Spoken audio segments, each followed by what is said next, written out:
उत्तराखंड राज्य ग्रामीण आजीविका मिशन बन रहा है ग्रामीण महिलाओं के जीवन का आधार। प्रदेश में आजीविका मिशन के तहत स्वयं सहायता समूहों की महिलाएं आज आर्थिक रूप से सशक्त हो रही हैं और साथ ही परिवार के लिए कंधे से कंधा मिलाते हुए नए आजीविका के अवसर प्राप्त कर रही हैं। उत्तराखंड सरकार ने कोरोना के इस मुश्किल समय में प्रतिबद्धता दिखाते हुए इन स्वयं सहायता समूहों को आर्थिक मदद प्रदान की है। सरकार ने राज्य ग्रामीण आजीविका मिशन से जुड़े स्वयं सहायता समूहों को कोविड-19 के तहत मदद के लिए लगभग 8,435 लाख स्वीकृत किए हैं, जिसमें 5,575 लाख की राशि अवमुक्त की जा चुकी है।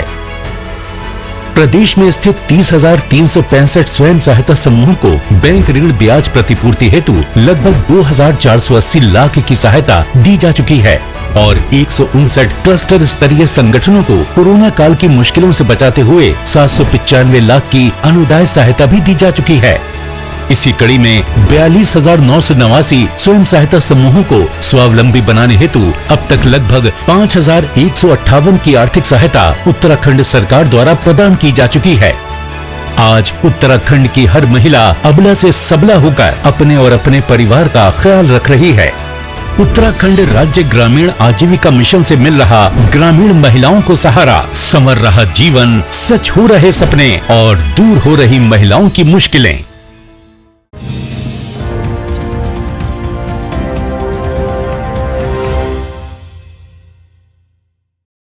नमस्कार, देवभूमि समाचारों में आप सभी का स्वागत है। मैं हूं आपके साथ रक्षंदा खान। आगे आप मेरे साथ देखेंगे उत्तराखंड की तमाम छोटी बड़ी खबरें विस्तार से, लेकिन सबसे पहले एक नजर हेडलाइंस पर।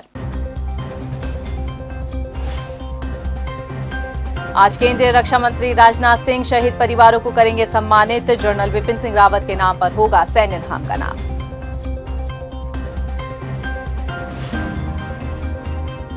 वाराणसी में सुशासन सम्मेलन में उत्तराखंड का होम स्टे कॉन्सेप्ट हुआ हिट। कई प्रदेशों के मुख्यमंत्रियों ने सराहा होम स्टे योजना को लेकर दिखाई दिलचस्पी।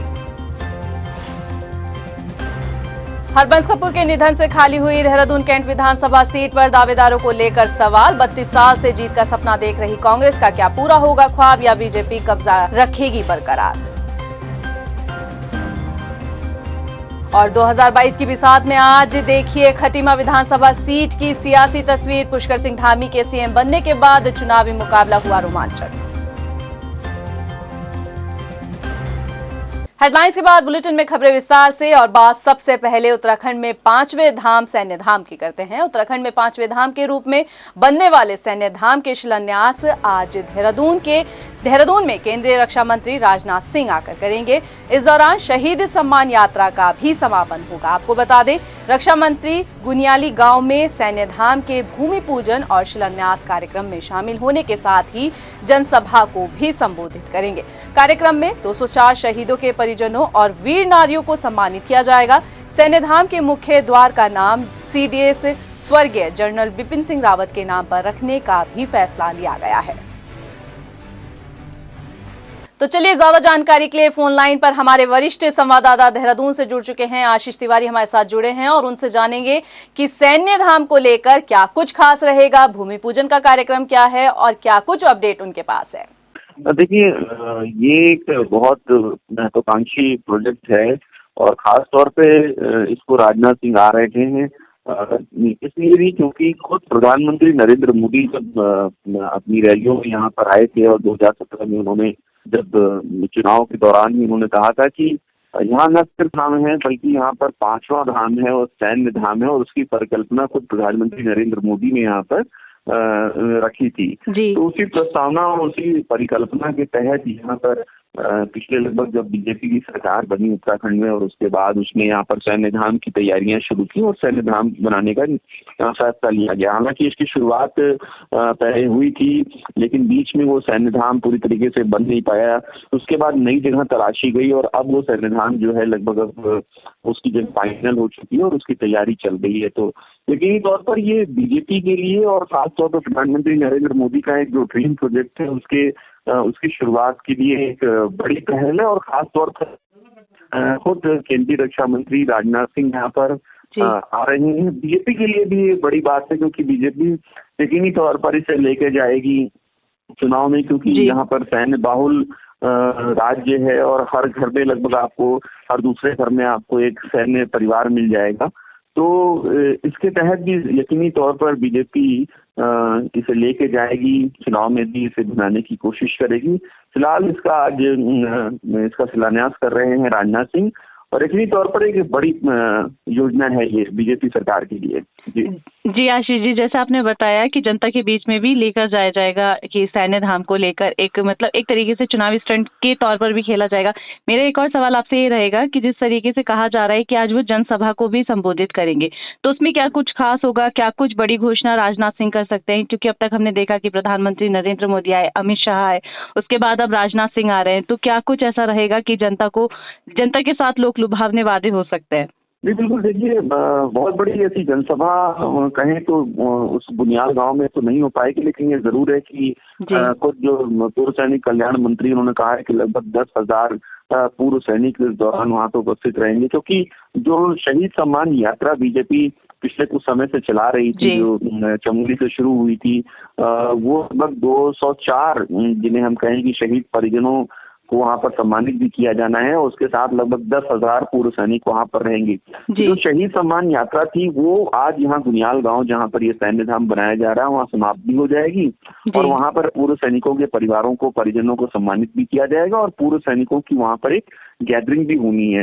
यकीनी तौर पर रक्षा मंत्री राजनाथ सिंह जब वहां आएंगे तो जैसा मैंने पहले भी बताया कि जो सैन्य परिवार हैं या सैन्य पृष्ठभूमि से आने वाले लोग हैं, उनकी बहुतायत है चूंकि उत्तराखंड में, और चुनाव के दौरान वो सरकार बनाने में एक निर्णायक भूमिका निभाते हैं। तो 10,000 सैनिकों, पूर्व सैनिकों का जमावड़ा, पूर्व जो सैन्य परिवार हैं उनके लोगों को सम्मानित किया जाना, उनका जमावड़ा, शहीद सम्मान यात्रा का समापन, सैन्य धाम का शिलान्यास, ये सारी चीजें जब आप एक साथ मिलाते हैं और चुनावी नजरिए से, चुनावी चश्मे से इसको देखते हैं, तो आपको समझ में आता है कि ये एक बड़ी बिरादरी है, जो सैन्य बिरादरी है, उसको अपने पक्ष में अपनी सरकार बनाने के लिए तैयार करने का एक प्रयास भी हो सकता है ये।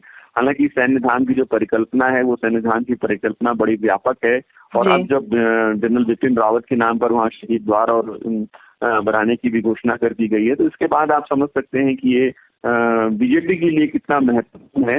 और जब आप इसे देखते हैं कि इसके ठीक अगले दिन यानी 16 दिसंबर को कांग्रेस की रैली होनी है, खुद कांग्रेस के पूर्व राष्ट्रीय अध्यक्ष राहुल गांधी आएंगे वो, और वहाँ आप देखें कि किस तरीके से आज 15 तारीख है और आज शहीद सम्मान यात्रा बीजेपी की समाप्त हो रही है, और ठीक 16 तारीख को, 16 दिसंबर को 1971 या 16 दिसंबर 1971 की आप याद करेंगे तो कांग्रेस की जो शहीद सम्मान यात्रा है वो समाप्त होगी, और उसका समापन देहरादून में होगा। तो आप समझ सकते हैं कि दोनों ही पार्टियों के लिए सैन्य बिरादरी से आने वाले लोग कितने इम्पोर्टेंट हो जाते हैं, कितने महत्वपूर्ण हो जाते हैं, और न चाहते हुए भी हमें ये देखना होता है कि चुनावी नजरिए से कहीं ऐसा तो नहीं है कि राजनीतिक पार्टियां चुनावी नजरिए से ये सारे कार्यक्रम कर रही हैं। तो फिलहाल जो हमें लगता है कि शायद ये एक तरीके से सैन्य बिरादरी को अपने पक्ष में करने की कोशिश जरूर होगी। फिलहाल हमारे साथ जुड़ने के लिए आशीष आपका बहुत बहुत शुक्रिया, और आगे भी आपसे अपडेट लेते रहेंगे।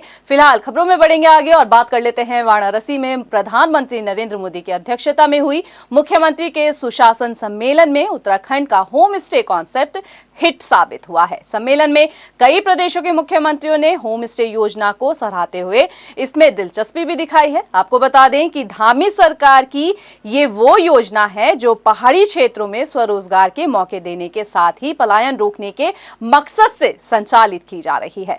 वहीं सम्मेलन में प्रेजेंटेशन के दौरान कई प्रदेशों के मुख्यमंत्रियों ने होम स्टे योजना को अपने प्रदेश में भी लागू करने की बात कही। उत्तराखंड के स्वास्थ्य मंत्री धन सिंह रावत का वाहन कल देर शाम थैलीसैंड में हादसे का शिकार हुआ है। जानकारी के मुताबिक वह देहरादून आ रहे थे, तभी रास्ते में उनका वाहन हादसे का शिकार हुआ। इस हादसे में उन्हें हल्की चोटें भी आई है। स्वास्थ्य मंत्री धन सिंह रावत के साथ ही यूसीएफ चेयरमैन मातवर सिंह रावत और जिला सहकारी बैंक पौड़ी के अध्यक्ष नरेंद्र रावत, उनका स्टाफ उनके साथ भी मौजूद था। वहीं मुख्यमंत्री पुष्कर सिंह धामी ने ट्वीट कर हादसे पर धन सिंह रावत के सकुशल होने पर ईश्वर का धन्यवाद अदा किया। 2022 की बिसात के लिए कांग्रेस ने भाजपा को घेरने के लिए अपने हथियार तैयार कर लिए हैं। बेरोजगारी, महंगाई, भ्रष्टाचार और खनन, इन 4 मुद्दों को लेकर कांग्रेस चुनावी लड़ाई लड़ेगी। देहरादून में आयोजित प्रेस कॉन्फ्रेंस में कांग्रेस चुनाव कैंपेन कमेटी के अध्यक्ष और पूर्व मुख्यमंत्री हरीश रावत ने इस बात की जानकारी दी। हरीश रावत ने बेरोजगारी के मसले को लेकर भाजपा को बहस करने की भी चुनौती दी है और कहा है कि सभी मंत्रियों और मुख्यमंत्री किसी पार्क में बैठकर उनके साथ किसी भी मुद्दे पर चर्चा कर ले, वो इसके लिए तैयार है। ये झूठ है, जो दावा उनका विधानसभा में है वो भी सफेद झूठ है, जो बाहर उनके दावे हैं वो भी सफेद झूठ है। और यदि वो अपने सारे पूर्व मुख्यमंत्रियों के साथ आए, किसी चौराहे पे बैठ लें, वर्तमान मुख्यमंत्री है, हम उनसे बात करने को तैयार हैं। हम उनके हमारे सवालों का वो जवाब दे दें, हम उनके सवालों का जवाब दे दें। उनका बेहतर रोड मैप होगा तो जनता उनको अपना लेगी, हमारा बेहतर रोड मैप होगा रोजगार का, हमको अपना लेगी। हम उस रोड मैप पर भी बात करने को तैयार हैं। भाजपा के गुड गवर्नेंस के सवाल पर हरीश रावत ने कहा कि बीजेपी ने 3 मुख्यमंत्री बदलकर खुद को फेलियर साबित कर दिया है, इसलिए गुड गवर्नेंस का तो सवाल ही नहीं बनता। राज्य की अर्थव्यवस्था को लेकर भी हरीश रावत ने सरकार को आड़े हाथों लिया और कहा कि आज उत्तराखंड की व्यवस्था लड़खड़ा गई है। इसके साथ ही बीजेपी सरकार से उन्होंने श्वेत पत्र जारी करने की भी मांग की। हमने तय किया है कि रोजगार और गुड गवर्नेंस, ये दोनों एक दूसरे के पर्यायवाची हैं, जिनकी संपूरक राज्य की आर्थिक नीतियां हैं। भाजपा सरकार तीनों बिंदुओं पर जो एक दूसरे को पुशअप करते हैं, फेल रही। राज्य की शिक्षा और चिकित्सा को लेकर सवाल उठाते हुए हरीश रावत ने आरोप लगाया कि बीजेपी सरकार ने इन दोनों व्यवस्थाओं में राज्य को पीछे धकेलने का काम किया है। लोकायुक्त के मसले पर हरीश रावत ने कहा कि अगर 2022 में कांग्रेस की सरकार आती है तो लोकायुक्त से जनता सुधार चाहेगी तो कांग्रेस इसमें सुधार भी करेगी। कानून विशेषज्ञों ने कहा नहीं, आप वो लोकायुक्त टाइम बार हो गया है, अब नहीं हो सकता है। तो हम नए सिरे से सत्ता में आने के 1 महीने के अंदर लोकायुक्त की प्रक्रिया को प्रारंभ कर देंगे, जिसमें कई चीजें हैं। लॉ को एग्जामिन करने से लेकर के हाईकोर्ट की सहमति से लेकर कमेटी कंस्टिट्यूट करना आदि आदि आदि आदि हम जो है, क्योंकि लोगों की धारणा है कि सरकारें लोकायुक्त देने से बचना चाह रही हैं और हम सब स्पष्ट कर देना चाहते हैं, यदि हम भाजपा पर भ्रष्टाचार के कतिपय आरोपों को लगा रहे हैं, जो हमारे अध्यक्ष जी ने, हमारे नेतागणों ने समय समय पर लगाए हैं, तो हम भविष्य में ऐसी घटनाएं न हो, उसके ऊपर एक बड़े चेक के रूप में जो है इसको लोकायुक्त के प्रश्न को हमारी तरफ से ये मोस्ट लिविंग जो बिंदु होंगे, जो सबसे जीवंत बिंदु होंगे, जिन पर भविष्य की सरकार का फोकस होगा, उनमें से एक बिंदु लोकायुक्त भी होगा। चुनाव नजदीक आने के साथ साथ उम्मीदवार अपनी दावेदारी भी पेश करने लगे हैं। पिछले 15 सालों से बीजेपी में अपनी राह बना चुके मुनीश सैनी पिरान कलियर विधानसभा सीट से प्रबल दावेदार माने जा रहे हैं। हालांकि 2017 के विधानसभा चुनाव में इस सीट से बीजेपी ने भगवान सिंह सैनी को उम्मीदवार के तौर पर चुनावी मैदान में उतारा था, मगर इस बार दावेदारी के नाम पर मुनीश सैनी के नाम की चर्चा ज्यादा है। मुनीश सैनी जनता को भरोसा दिलाते हुए ये मान रहे हैं कि अगर पार्टी ने उन्हें टिकट दिया तो निश्चित तौर पर जीत उनकी है। वो तो लोगों का प्यार है। और दूसरी बात ये है कि मैं आपसे जैसे अभी बता रहा था कि हमारे यहाँ भारतीय जनता पार्टी के अंदर प्रत्येक जो हो समर्पित कार्यकर्ता होता है और कमल का फूल ही हमारा प्रत्याशी होता है। तो कमल के फूल को ही हमारे को जिता के ले जाना होता है और भारतीय जनता पार्टी का जो भी कार्यकर्ता है समर्पण के साथ कार्य करता है। उसी तरीके से इस कलियर विधानसभा में पिछले 14 साल से मैं कार्य कर रहा हूँ। शिक्षा के प्रचार प्रसार, स्वास्थ्य संबंधी जितने भी काम थे और जहाँ जहाँ जिस समय पार्टी हमारी जिस कार्यकर्ता को जहाँ पर प्रयोग करती है तो वो पार्टी का निर्णय होता है। उसमें हमारा ऐसा कुछ नहीं, हमारा कमल का फूल ही हमारा प्रत्याशी, उसी को हमें जिताना होता है। और बुलेटिन में बढ़ेंगे आगे, बात करते हैं अब 2022 की बिसात की। आज 2022 की बिसात में हम आपको खटीमा विधानसभा सीट के सियासी गणित को बताएंगे और समझाएंगे भी कि हॉट विधानसभा सीट होने के चलते इस सीट में चुनावी मुकाबले में सभी की निगाहें रहेगी, क्योंकि राज्य के मुख्यमंत्री पुष्कर सिंह धामी इस सीट से विधायक हैं और ऐसे में बीजेपी के लिए इस सीट पर जीत नाक का सवाल बनी है, तो वहीं कांग्रेस के लिए भी राह आसान नहीं होगी। एक रिपोर्ट। बीजेपी विधायक हरबंस कपूर के जाने के बाद खाली हुई कैंट विधानसभा सीट से अगला दावेदार कौन होगा, इसको लेकर हवाओं में सवाल तैरने शुरू हो गए हैं। 32 साल से इस सीट पर कांग्रेस की जीत का अधूरा सपना क्या इस बार पूरा होगा, या फिर बीजेपी हरबंस कपूर के परिवार में से किसी ऐसे सदस्य को टिकट देगी जो यहां से चुनाव लड़ेगा। हालांकि बीजेपी ने अभी इसको लेकर अपने पत्ते नहीं खोले। देखिए ये रिपोर्ट। बड़ी खबर रुड़की से आ रही है। आपको बता दें कि एसओजी कार्यालय के बाहर भाजपा नेता पेड़ पर चढ़ गए हैं। जी हां, बड़ी खबर रुड़की से आ रही है। बताया जा रहा है कि भाजपा नेता खुदकुशी करने की बात कह रहे हैं और इसी के मकसद से पेड़ पर चढ़े हैं। बता दें कि इससे पहले भी आपको हमने खबर दिखाई थी कि चकबंदी अधिकारियों की कार्यशैली से परेशान होकर भाजपा नेता ने आत्मदाह की बात कही थी और आज ही का दिन मुकर्रर किया था। तो बताया जा रहा है कि जो भाजपा नेता हैं वो पेड़ पर चढ़ चुके हैं और इसके साथ ही आत्मदाह करने की चेतावनी दे रहे हैं। भाजपा नेता जगजीवन राम पहले भी चेतावनी दे चुके हैं। तो इससे आपको बता दें, बड़ी खबर रुड़की से आ रही है, जहां पर बताया जा रहा है कि भाजपा नेता चकबंदी अधिकारियों की कार्यशैली से परेशान होकर आत्मदाह करने की चेतावनी दे चुके थे और आज आत्मदाह करने का प्रयास कर रहे हैं। तो इस वक्त की बड़ी खबर आपको बता रहे थे, जो कि रुड़की से आ रही थी। दिनेशपुर में सरकारी अस्पताल में एक महिला की डिलीवरी के दौरान उसके नवजात बच्चे की मौत हो गई। इस दौरान परिजनों सहित ग्रामीणों ने अस्पताल में जमकर हंगामा काटा और डॉक्टरों की लापरवाही पर आरोप लगाते हुए काफी बहस की। घटना की सूचना पर पहुंची पुलिस ने सबको समझा बुझाकर मामले को शांत कराया और जांच के आदेश दे दिए हैं। हमारे दामाद ने उनके पैर पकड़ा कि अगर आपसे नहीं होता है तो आप हमें बताइए, हम प्राइवेट में ले जाएंगे। उन्होंने क्या बोला, अभी तो 1.5 घंटा चाहिए। लेडीज ने बोला 1.5 घंटा चाहिए ये तामझाम इकट्ठे करने के लिए, हम तो आधे घंटे में ही डिलीवरी करवा देंगे। जब तुम आधे घंटे में सही से डिलीवरी करवाए तो बच्चा कैसे चला गया? जो बच्चा माँ के पेट से सही सलामत निकल गया, वो बच्चा दोबारा कैसे खत्म हो सकता है, ये बताइए आप हमको। इन्होंने तो हमारे साथ धोखा किया है ना। कोई सुविधा नहीं है। सरकार को क्या करना चाहिए? हम ये चाहते जो हमने खोया है दूसरा कोई माँ अपने औलाद को ना खोए। हमें ये सूचना मिली है कि एक नवजात शिशु मतलब मृत पाया गया है, जिसके परिजनों द्वारा यहाँ पर हंगामा काटा जा रहा था हॉस्पिटल में। तो इस सूचना पर हम आ गए, इधर हॉस्पिटल में आए हैं, जाँच चल रही है।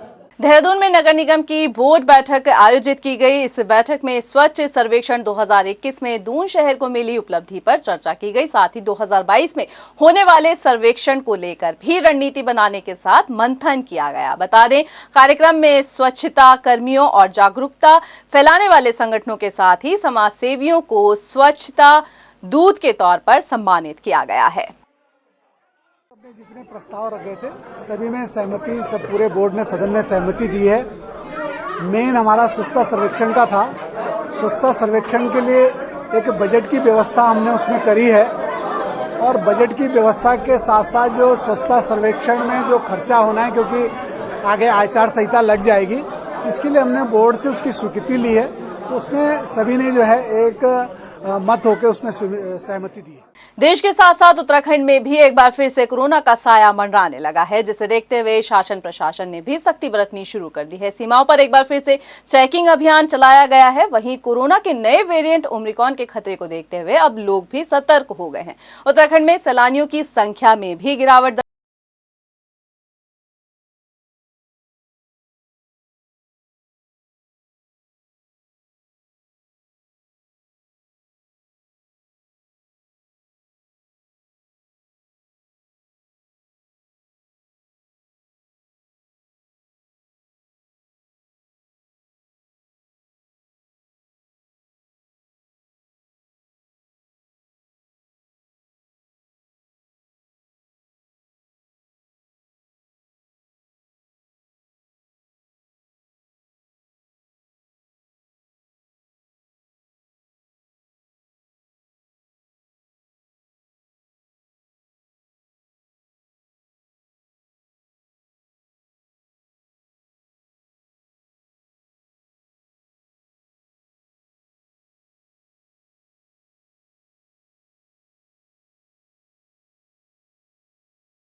फिलहाल बुलेटिन में इतना ही, मुझे दीजिए इजाजत, लेकिन चलते चलते एक नजर हेडलाइंस पर। नमस्कार।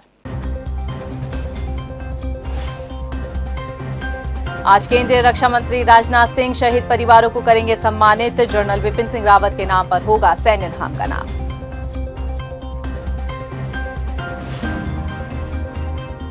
वाराणसी में सुशासन सम्मेलन में उत्तराखंड का होम स्टे कॉन्सेप्ट हुआ हिट। कई प्रदेशों के मुख्यमंत्रियों ने सराहा होम स्टे योजना को लेकर दिखाई दिलचस्पी।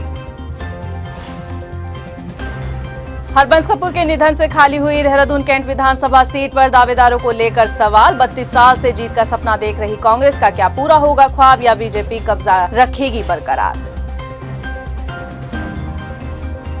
और 2022 की बिसात में आज देखिए खटीमा विधानसभा सीट की सियासी तस्वीर। पुष्कर सिंह धामी के सीएम बनने के बाद चुनावी मुकाबला हुआ रोमांचक।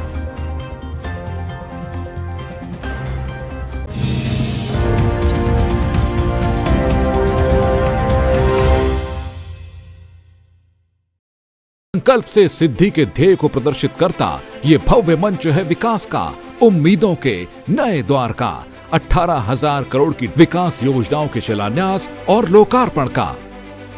माननीय प्रधानमंत्री श्री नरेंद्र मोदी जी के नेतृत्व में ऐतिहासिक लम्हे का साक्षी बना उत्तराखंड। हमारे लिए उत्तराखंड तप और तपस्या का मार्ग है। विकास का ये डबल इंजन उत्तराखंड का तेज विकास करता रहेगा। दिल्ली देहरादून इकोनॉमिक कॉरिडोर न सिर्फ लोगों का सफर बेहद आसान और सुरक्षित करेगा, बल्कि इस महायोजना के साकार होने से उत्तराखंड की आर्थिक गतिविधियों को भी प्रोत्साहन मिलेगा। दिल्ली से देहरादून का सफर मात्र 2.5 घंटे का होने से उत्तराखंड टूरिज्म को अत्यंत लाभ होगा। बच्चों के लिए सड़कें हो सुरक्षित, इसके लिए स्मार्ट सिटी के अंतर्गत चाइल्ड फ्रेंडली सिटी प्रोजेक्ट शुरू किया गया है। युवाओं को गुणवत्तापूर्ण शिक्षा और मरीजों को बेहतर चिकित्सा सुविधा देने के लिए हरिद्वार में आधुनिक मेडिकल कॉलेज की आधारशिला ने राज्य में रोजगार और खुशहाली की उम्मीदों को नई उड़ान दी है। लैंडस्लाइड की चुनौती का स्थायी समाधान आज पर्यटकों की सुगम सुरक्षित यात्रा के लिए ऑल वेदर रोड परियोजना में सड़कों का निर्माण उत्तराखंड के लिए किसी वरदान से कम नहीं है। हमारा लक्ष्य है माननीय प्रधानमंत्री जी के निर्देशन में 2025 तक जब हम अपनी स्थापना के रजत जयंती वर्ष को मना रहे होंगे, तब तक उत्तराखंड देश का सर्वश्रेष्ठ राज्य बन जाए। प्रधानमंत्री श्री नरेंद्र मोदी जी के कुशल नेतृत्व और युवा सरकार के संकल्प से विकास के पथ पर निरंतर अग्रसर है देवभूमि उत्तराखंड। समृद्धि और तरक्की के नित नए आयाम स्थापित कर रहे पहाड़ी राज्य में आज विकास की गंगा बह रही है और निखर रहा है उत्तराखंड का स्वरूप। आत्मनिर्भर हो रहा भारत, आत्मनिर्भर बन रहा उत्तराखंड।